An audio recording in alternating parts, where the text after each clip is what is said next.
Sa unang berada ng mga balita, walang dahilan umano ang Pangulo para magpakalat ng maling impormasyon. Ayon sa ilang mambabatas, ito'y matapos umugong na posibleng fake news ang pagkakaaresto umano sa puganteng si Zaldico. Ang buong detalye ng balitang yan, tinutukan ni Judea Bernardo. Sa kabila ng mga napabalitang peke umano, ang inihayag ni Pangulong Ferdinand Bongbong Marcos Jr. na pagkakaaresto sa resigned congressman at fugitive na si Zaldico, naniniwala ang ilang mambabatas na walang dahilan ng Pangulo para linlangin ng publiko.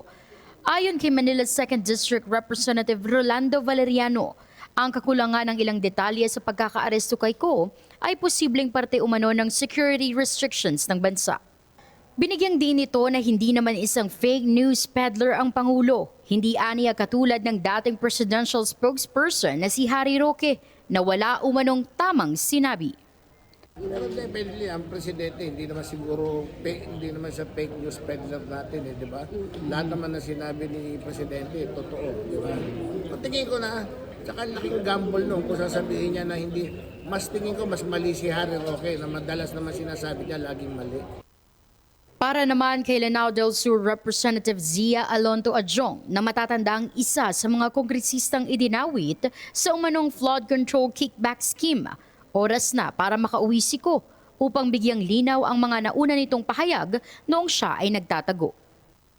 Ang akin lang is that since that there is already that official report that